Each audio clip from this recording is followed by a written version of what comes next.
کیونکہ عموماً مریض جو ہے وہ نماز پڑھنے میں مشکلات ہوتی ہیں, سیڑھیاں چڑھتے ہوئے مشکلات ہوتی ہیں, اترتے ہوئے مشکلات ہوتی ہیں. تو وہ جو چیزیں عام الفاظ میں مریض سمجھتا ہے کہ میری ڈاکٹرز بتاتے ہیں کہ آپ کے گھٹنوں میں پانی ختم ہو چکا ہے یا چکناٹ کم ہوں گی, بیسیکلی دیٹ از کارٹلیج, جو کہ ایک دو بونز کے درمیان جو ہے وہ ایک لوبریکیشن پرووائڈ کرتی ہے. تو اس کے وجوہات بھی بہت سارے ہیں. اچھا ڈاکٹر صاحب, آپ نے گھٹنے کی بات کی, تو یہ آج کل بہت سارے جو 3 درد ہے وہ کامن ہیں, جیسے نیک پین ہے یا شاٹیکا ہے, کمر درد ہے, پھر گھٹنا ہے. یہ کیا وجہ ہو سکتی ہے, اور پھر کیسے آپ سجیسٹ کر سکتے ہیں ہمارے جو ناظرین ہیں یا پیشنٹ ہیں کہ وہ ایکسرسائز کریں کہ آپ ایک صحیح فزیو کے پاس جائیں؟ ہمارے اکثر لوگ ہوتے ہیں MBBS ڈاکٹر کے پاس جاتے ہیں, ان کو پتہ نہیں ہوتا کہ کون سے ڈاکٹر کے پاس ہم نے جانا ہے. دیکھیں, میں پہلے اس کو واضح کروں کہ یہ MBBS ڈاکٹر یا فزیوتھراپی یا کوئی, یہ بیسیکلی ایک ٹیم ورک ہے. جی. اب ایک MBBS کا ڈاکٹر ہے یا وہ آرتھوپیڈک یا کوئی بھی اسپیشلسٹ ہے, ایک پیشنٹ ان کے پاس جاتے ہیں, وہ اپنے پیشنٹ کو ٹریٹ کرتا ہے, وہ میڈیکیشن پرسکرائب کرتا ہے یا سرجری دیتا ہے. یعنی کہ اللہ تعالیٰ کے بعد ایک ڈاکٹر جو ہے وہ ہی saves the life of that patient. بالکل. We save the quality of life. So this is the difference between me and MBBS doctor, a medical practitioner or MBBS doctor or any other medical practitioner. یہ difference ہے.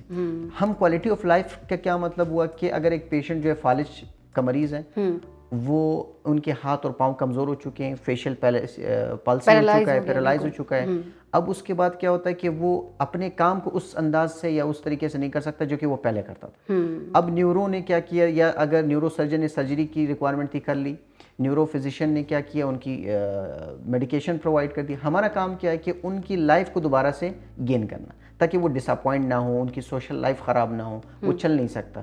اس میں مثال یہ کہ وہ اگر نماز اس طریقے سے نہیں پڑھ سکتا, ہم ان کی اتنی تھیراپی کرتے ہیں, اتنا ان کو اپنے لائف میں ان کو انوالو کر دیتے ہیں کہ نماز پڑھنا آسان ہو جاتا ہے ان کے لیے, سیڑھیاں چلنا, کام کرنا, یعنی کہ جو بھی ان کی ایک ڈیلی جو ایک نارمل روٹین ہوتی ہے زندگی کی, ایڈیلز جیسے ہم کہتے ہیں, activities of the daily living جو ہے ان کے لیے آسان ہو جاتی ہے تھیراپی سے. واہ ماشاء اللہ.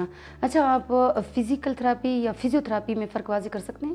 دیکھیں, پہلے کیا ہوتا تھا, فزیوتھراپی کی صرف ایک ورڈ تھی کہ فزیو تھراپی ہے. ڈفرینس نارمل, مطلب there is no difference between physiotherapy and physical therapy. صرف ڈفرینس یہ ہے کہ پہلے ہم کیا ہوتا تھا کہ ڈپلومے کے کورسز تھے, اس کے بعد پھر 4 سال کا ہوا, اس کے بعد اسٹیپ بائی اسٹیپ یہ بڑھتا گیا DPT یعنی کہ ڈاکٹر آف فزیکل تھراپی کی طرف, یعنی کہ اسٹیپ بائی اسٹیپ یہ واسٹ ہوتا گیا. فزیکل تھراپی یعنی کہ فزیکل آپ فزیکلی, یا تھراپی ٹریٹمنٹ وایا تھراپی. اب کون سی تھراپی, اس میں مینول تھراپی بھی ہے, اس میں اسٹریچز تھراپی ہے, اس میں اسٹرینتھنگ ایکسرسائز کی تھراپیز ہیں, مختلف الیکٹریکل موڈیلٹیز ہیں, بہت ساری تھراپیز. اچھا, ڈیوریشن کتنا ہوتا ہے کہ آپ ایک کبھی بھی کسی بھی ڈیزیز کا, جیسے چھوٹی کا ہے یا کوئی نیک پین ہے یا گھٹنا ہے, مطلب یا اسٹریچز جو آپ نے کہا ہے کہ فزیوتھراپی ہے, تو اس طرح سے آپ ڈیوریشن کتنی ہوتی ہے آپ کے؟ ڈیوریشن ڈپینڈ کرتا ہے پیشنٹ پہ. اب ایک مریض کہتا ہے کہ میں نے کل رات کو ویٹ اٹھایا تو آج مجھے بیک پہ چپ پڑ گئی یا موچ پڑ گئی, کچھ بھی XYZ ریزن دے دیتے, تو وہ لاسٹ نائٹ کی بات ہے. کچھ ایسے مریض ہیں جو کہتے ہیں مجھے 5 سال سے درد ہے, ٹھیک ہے, تو یہاں پر عموماً مریض مس ڈائگنوز ہو جاتا ہے. مس ڈائگنوز یعنی کہ ایک تشخیص صحیح نہیں نکلتی. ایک مریض کہتا ہے کہ مجھے کمر پہ ایک سائڈ پہ ہاتھ لگا کے کہتا ہے مجھے پین ہے. اب ان کو جب ہم ایکس رے کی طرف جاتے ہیں, MRI کی طرف جاتے ہیں, تو اس میں موروں کا مسئلہ نکل جاتا ہے. جس طرح ہم لوگ, یہ بھی کامن ہے, جس طرح میں نے گھٹنے کی مثال دی کہ لوگ کہتے ہیں کہ گھٹنے میں پانی ختم ہو چکا ہے یا چکناٹ کم, اس طریقے سے کمر میں کہتے ہیں کہ میری رگ دب رہی ہے, یا مجھے رگ نسا ہے, یا میرے ڈسک مورے بیٹھ چکے ہیں. تو اس چیز کو سب سے پہلے اس کی ڈائگنوسس نکالنا, دس از ویری امپورٹنٹ, کہ ان کی پرابلم جو ہے مسلز میں ہے, یا ان کے جوائنٹس میں ہے, یا ان کے لیگامنٹس میں ہے, یا ان کے ٹینڈنز میں ہے. ونس وی ڈائگنوز, جیسے ہم تشخیص نکالتے ہیں, ان کی جو ٹریٹمنٹ ہے وہ آسان ہو جاتی ہے. اگر مسلز کا پرابلم ہے تو مسلز کو بیلنس کرنا, مسل کی اسٹرینتھنگ کرنا, یہ آسان. اچھا, یہ بھی فزیوتھراپی کا رول ہے, جیسے آپ نے کہا کہ ٹینڈنس جو ہمیں نارملی پتہ ہوتا ہے کہ ٹینڈنس کیا ہے, کارٹیلیج کیا ہے, یہ سارے جو بون موومنٹ ہے یا مسلز اور بون کے درمیان جو موومنٹ ہوتی ہے, ان سب کو اگر ہم ڈسکرائب کریں تو یہ بھی فزیوتھراپی کا کام ہے, آپ لوگوں کا کام ہے کہ ان کو بھی آپ ٹریٹ کرتے ہیں؟ بالکل. دیکھیے, یہ سب سے مین چیز یہ ہے کہ ایک پیشنٹ کہتا ہے کہ مجھے, اگر مثال دیتا ہوں نی جوائنٹ کی, وہ کہتا ہے مجھے پین ہے نی میں. جی.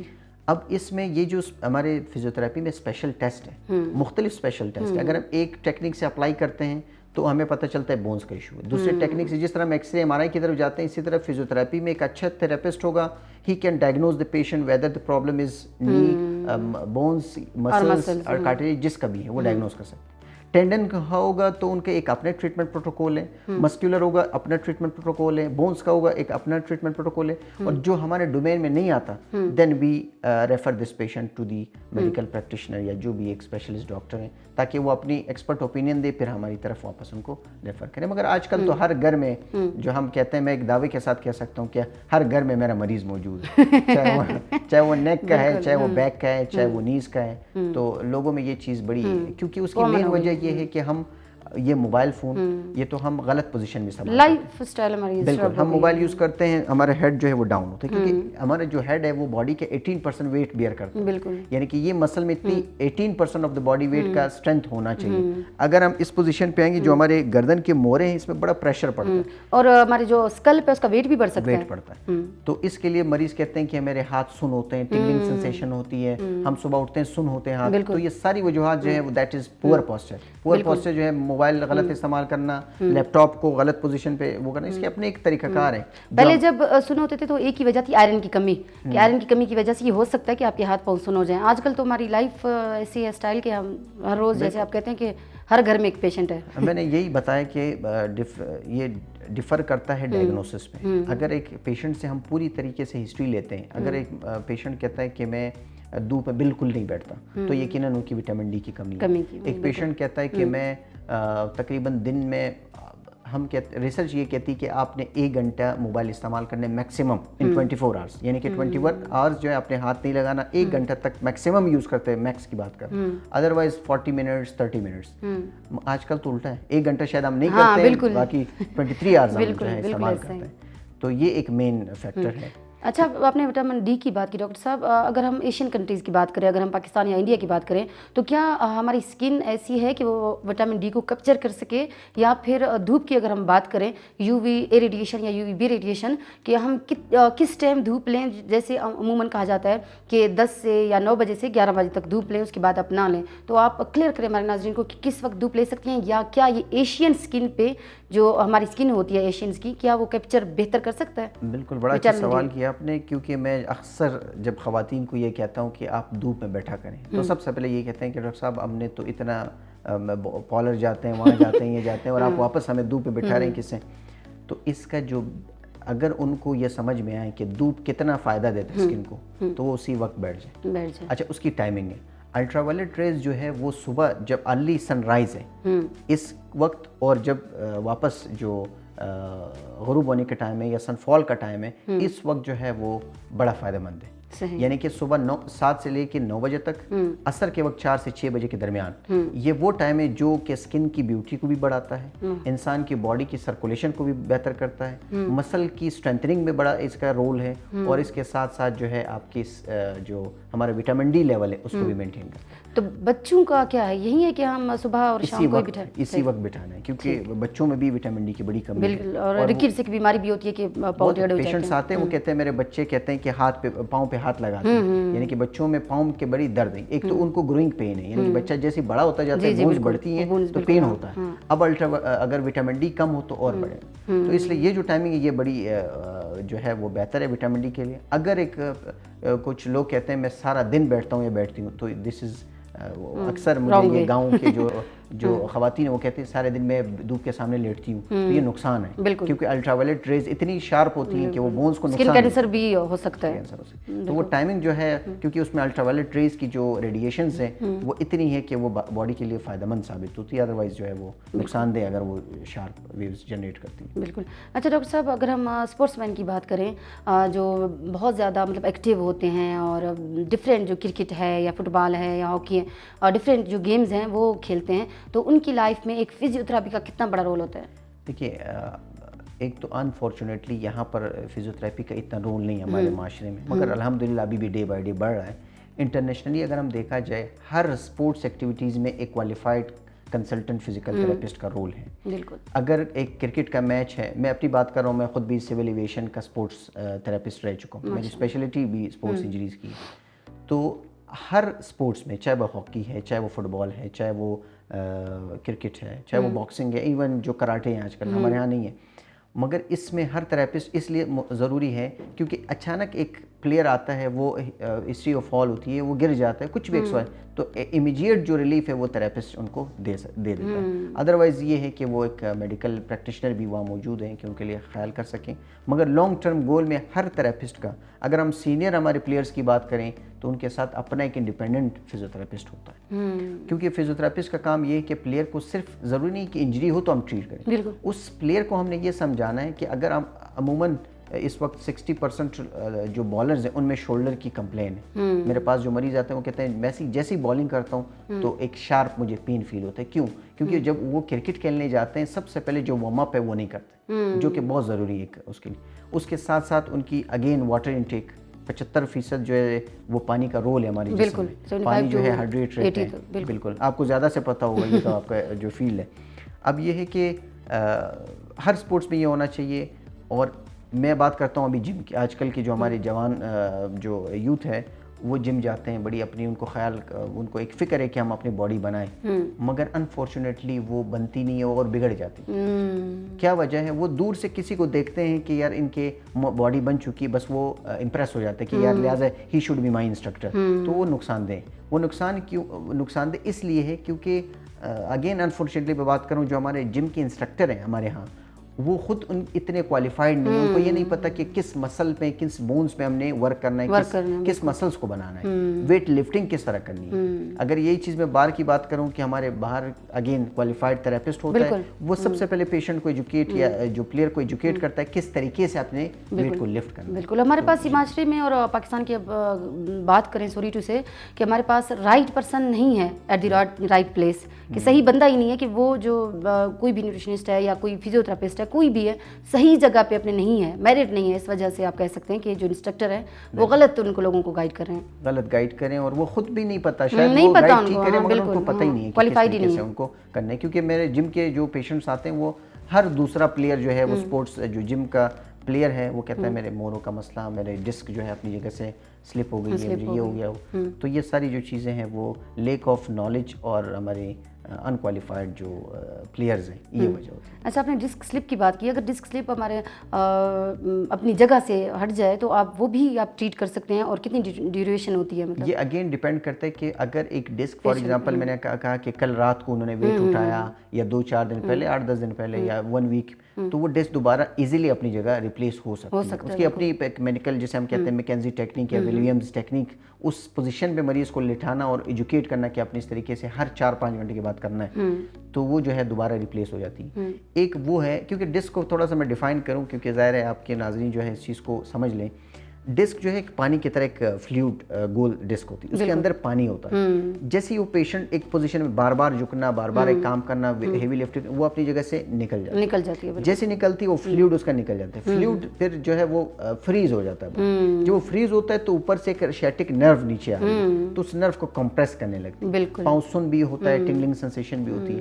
اگر یہ فلوئڈ سٹک ہو چکا یا جم جائے تو یہ تھوڑا سا مشکل ہو جاتا ہے. بالکل ٹھیک ہے, مگر یہ ہے کہ اگین تھراپی کے اس میں رول ہے, کور ہو سکتا ہے. صحیح. اچھا, ویٹ لاس میں آپ لوگوں کا کتنا بڑا کردار ہے کہ ہر کوئی آپ دیکھیں کہ پاکستان کا ہر تیسرا بندی فیمیلز میں زیادہ یہ ہو رہا ہے کہ ویٹ گین کر رہے ہیں, تو اس میں آپ ایکسرسائز ڈفرینٹ بتا سکتے ہیں؟ سب سے پہلے ایک تو ویٹ بڑھنا ظاہر خواتین میں ہی زیادہ ہے, اس میں یہ ہے کہ ہارمونل امبیلنس. بالکل ٹھیک ہے, ہارمونل امبیلنس ہے, وہ ان کو اپنی ہیلتھ کا اس طریقے سے وہ خیال نہیں رکھتی جس طرح رکھنا چاہیے. اب یہ ہے کہ ان کے اگر لیبارٹری ٹیسٹنگ نہیں ہے, پھر ان کے اپنے ایک ڈائٹ پراپر نہیں ہے, وہ ناشتہ نہ ہونا اور دیر سے اٹھنا, یہ بڑا ایک فیکٹر ہے. بالکل. اور اس کے ساتھ ساتھ وہ اپنی باڈی کی جو وٹامنز جو منرلز ہیں وہ پورے نہیں ہوتے, تو یہ سارے الیکٹرولائٹ امبیلنس ہوتا ہے, تو باڈی میں جو ہے وہ ہارمونل امبیلنس ہوگا تو ویٹ یقیناً بڑھے گا. تائرائڈ گلینڈ جو ہے وہ اپنا فنکشن نارمل نہیں کرتا, PCOS بھی ہو سکتا ہے, بہت ساری چیزیں ہوتی ہیں.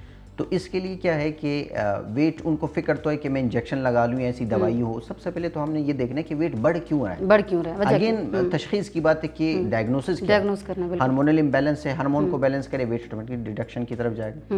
اگر زیادہ خوراک ایک پیشنٹ کر رہا ہے یا وہ جو بھی ہے تو اس کو مینٹین کریں. اور اس کے بعد رات کو جب ڈنر کرتے ہیں تو ڈنر کے فوراً بعد سو جاتے ہیں. اور ڈنر میں کھاتے کیا ہیں یہ سب سے زیادہ, اور ڈنر سب سے زیادہ اچھا ہوتا ہے, جو ہم کہتے ہیں سب سے زیادہ اچھا اچھا جو ہے وہ ناشتہ آپ نے لینا ہے، مگر ہمارا سب سے الٹا حساب، جو ڈنر ہے وہ سب سے زیادہ ہوتا ہے، ناشتہ نہ ہونے کے برابر ہے، اور اس طریقے کیونکہ ٹائم اسی وقت ملتا ہے نا ان کو. ہمارا جو پورا ایک سسٹم ہے وہ سارا الٹا جا رہا ہے. موبائل فون ہم کہتے ہیں وہ ایکسیسو استعمال ہے، لیپ ٹاپ اسی طرح ہے، رات کو ہم دیر سے سوتے ہیں، صبح دیر سے اٹھنا ہے، ہمارا دھوپ پہ نہیں بیٹھنا ہے، واٹر انٹیک پراپر نہیں ہے، ڈائٹ پراپر نہیں ہے، جنک فوڈ ہے. تو یہ ساری چیزیں جب اس طریقے سے ہوں گی تو کبھی بھی ایک فٹنس نہیں آ سکتی. بالکل ہم نے نیچرل ڈائٹ کی طرف جانا. بالکل. کیونکہ مریض اکثر مجھے کہتے ہیں کہ مجھے وٹامن ڈی کی گولی دے دیں. جب دھوپ میں وٹامن ڈی ہے تو آپ کیوں لیں؟ بالکل. ڈائٹ پہ بھی آپ لے سکتے ہیں. آپ کے پاس ایگ ہے، آپ کے پاس ملک ہے، آپ کے پاس فش ہے، ڈائٹ سے بھی آپ لے سکتے ہیں.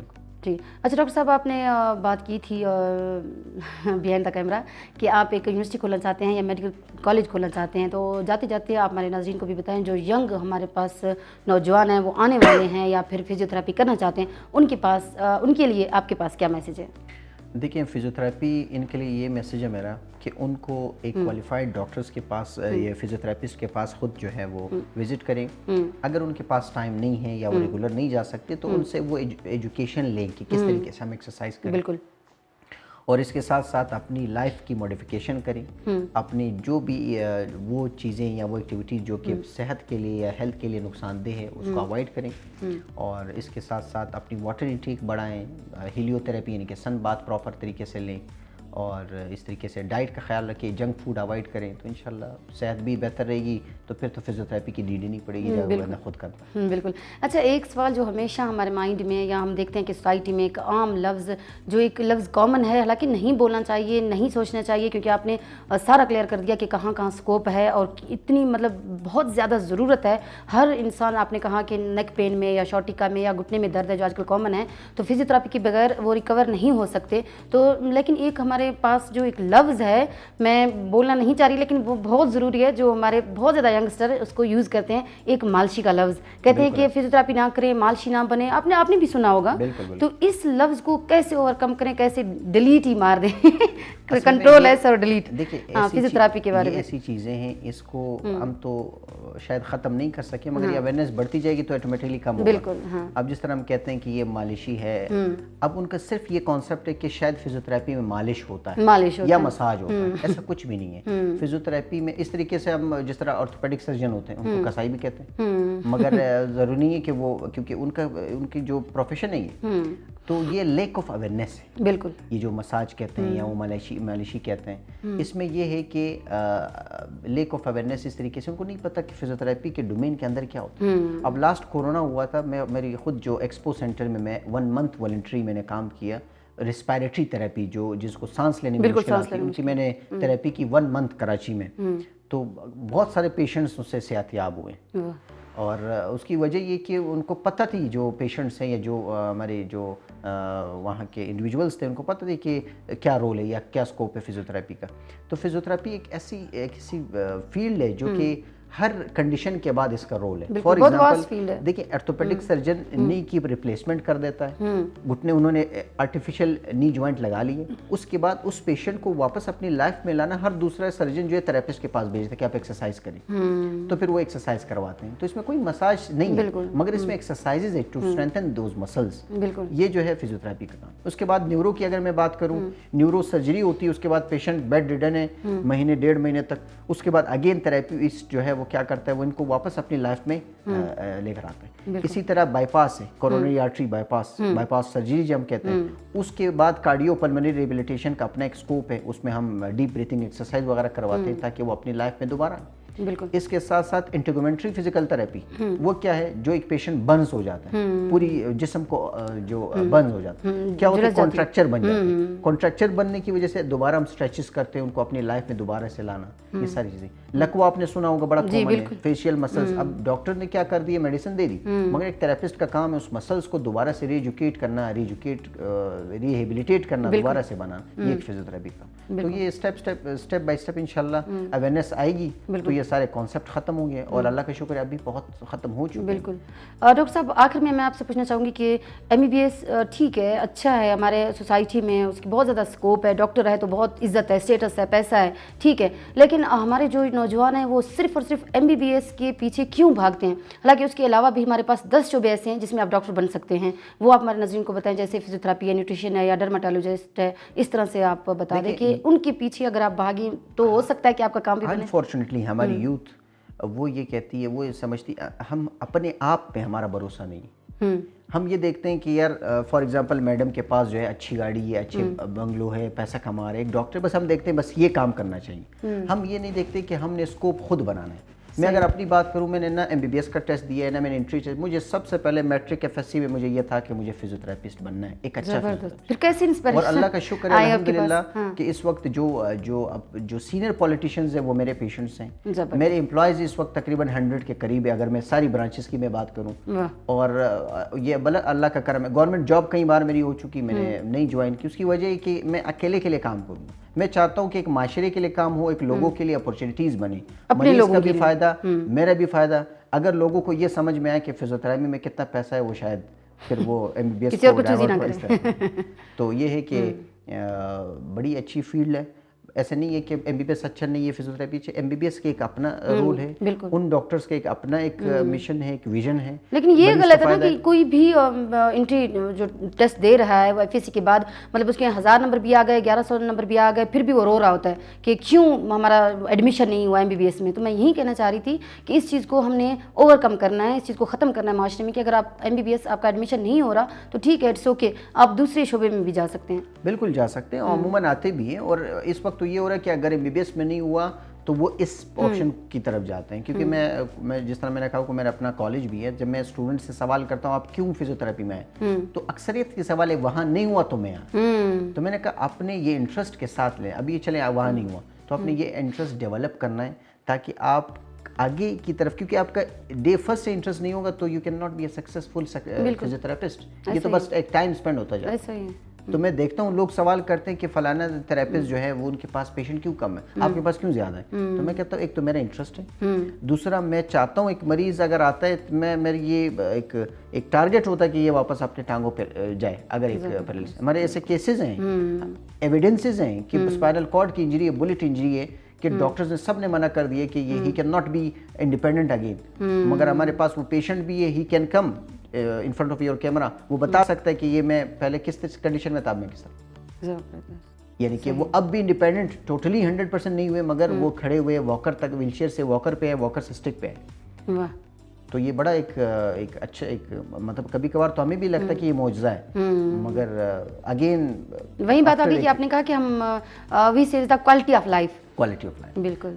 جو باقی ڈاکٹرز ہیں, میں نے آپ کو بڑے آسان الفاظ میں بتا دیں, وہ انسان اللہ تعالیٰ کے بعد زندگی بچاتا ہے, ہم ان کی کوالٹی آف لائف کو بچاتے ہیں تاکہ وہ کسی پہ ڈیپینڈنٹ نہ کر جائیں. بالکل. وہ خود اپنے کام, اپنی ایکٹیویٹیز خود ایزیلی پرفارم کریں. زبردست. ڈاکٹر صاحب یہ شارٹیکا کیا ہے, کس وجہ سے ہوتی ہے, اور اس کے آپ ڈائگنوز کیسے کرتے ہیں, ٹریٹمنٹ کیسے کرتے ہیں؟ دیکھیے میڈم, شارٹیکا جو ہے جسے ہم عام الفاظ میں ارگ نساء کہتے ہیں یا ارک النساء کہتے ہیں, اس میں ایک مریض جو ہے وہ کنفیوژن کا شکار ہوتا ہے. کیونکہ ظاہر ہے ہمارا مریض 4-5 ڈاکٹر کے پاس جاتا ہے اوپینین لینے کے لیے. ایک ڈاکٹر انہوں نے کہتا ہے کہ آپ کے کمر میں رگ دب رہی ہے, دوسرا ڈاکٹر کہتا ہے آپ کے مورے جو ہے وہ بیٹھ چکی ہیں, تیسرا ڈاکٹر کہتا ہے آپ کو رگ نساء ہے, چوتھا ڈاکٹر کہتا ہے آپ کو شارٹیکا ہے. یہ ساری 4-5 باتیں جو ہے یہ ایک ہے, کیونکہ کمر میں مورے ہوتی ہیں, مورے جیسے کمپریس کر جاتی ہیں, وہ فلوئڈ نکلتا ہے اور پھر وہاں سے ایک رگ کو کمپریس کرتا ہے, تو دس از کالڈ شارٹیکا. اب شارٹیکا جو ہے ایک نرو کمپریشن ہے. کیوں ہوتا ہے؟ آپ وزن زیادہ اٹھانے کی وجہ سے ہو سکتا ہے, آپ کے پوسچر صحیح نہیں ہے, کہ اگر آپ چیئر پہ, یعنی کہ ایک بینکرز جو ہے عموماً میں پرابلم ہوتی ہے کہ ان کی چیئر کمفرٹیبل نہیں ہے, وہ سارا دن 8-10 گھنٹے جو ہے وہ ایک ہی جگہ پہ زیادہ بیٹھنا, اس کی وجہ سے ہوتا ہے. لانگ ڈرائیو جو ہے, ڈرائیورز ہوتے ہیں ٹرک وغیرہ جو کمفرٹیبل گاڑیاں نہیں ہوتی, ان میں یہ چیز ہوتی ہے. اور ہماری خواتین جو گھر پہ سائڈ ایریاز کی جو ہیوی لفٹنگ کرنا, وزن وغیرہ اٹھانا, ان میں یہ پرابلم ہے. اور پھر اگر ان کو سب سے پہلے شارٹیکا ڈائریکٹ نہیں ہوتا, پہلے سب سے پہلے ہلکا پھلکا بیک پین ہوتا ہے, تھوڑا سا بڑھتا جاتا ہے, ایک وقت پیک جو آتی ہے دیٹ مینس شارٹیکا. کیونکہ ہم انیشیل میں اس چیز کو مینیج نہیں کرتے ہیں. انیشیل میں ہم ہماری جو اکثریت یہ ہے کہ میڈیسن گھر پہ لے لیا, یا کسی سے پوچھ کے آپ کون سی میڈیسن لے رہے ہیں وہ لے لیتے ہیں, ایک پراپر جو ہے وہ ڈائگنوسس بھی نہیں ہوتی ان کا, وہ بھی نہیں ہوتا. تو شیٹیکا پھر ہم کس طرح علاج کرتے ہیں وہ بغیر کسی میڈیسن کے سرجری کے ہمارے پاس ٹریکشن تھراپی ہے جو کہ پیشنٹ کو لیٹاتے ہیں, ٹریکشن بیک پہ لگا دیتے ہیں تو وہ جو نرو ہے کمپریس ہے وہ ریلیز ہو جاتی ہے, پیشنٹ کمفرٹیبل ہو جاتا ہے. پھر ہم پیشنٹ کو ایجوکیٹ بھی کرتے ہیں کہ آپ آئندہ ویٹ زیادہ نہیں اٹھائیں گے, اگر اٹھائیں گے بھی تو کس طریقے سے اٹھائیں گے, اور جو ہے سیڑھیاں کوشش کرنی ہے اپنے اوائڈ کرنی ہے, لانگ ٹرم جو اگر بیک پین ہے تو اس طریقے سے پھر جو ہے شیٹیکا سلولی گریجولی وہ کر ہو جاتا ہے. زبردست, آپ کا بہت شکریہ, آپ ہمارے پروگرام میں آئے, بہت اچھا لگا, اور سارے کویشچن میں امید کرتی ہوں کہ ہمارے ناظرین کو بھی سمجھ آ گئے ہوں گے. ڈاکٹر سیف اللہ دورانی, آپ کا بہت شکریہ. جی ناظرین, ہمارے ساتھ موجود تھے ڈاکٹر سیف اللہ دورانی جو کہ فزیوتھراپسٹ ہیں اور اسپیشلائز ڈیوٹی کی ہے ریہیبلیٹیشن میں. تو آپ بھی ان کو ایکسیس کر سکتے ہیں, یا پھر آپ ان کو آپ کا نمبر اگر لینا چاہیں, کنٹیکٹ کرنا چاہیں تو ہمارے پرفیکٹ ٹی وی HD کے پیج پہ جائیں, کامنٹ کریں, اور یہ بھی ہمیں کامنٹ میں بتائیں کہ آپ اگلے پروگرام میں کس کو دیکھنا چاہتے ہیں, کس کو سننا چاہتے ہیں. تب تک کے لیے مجھے دیجیے اجازت. اللہ حافظ, اللہ نگہبان.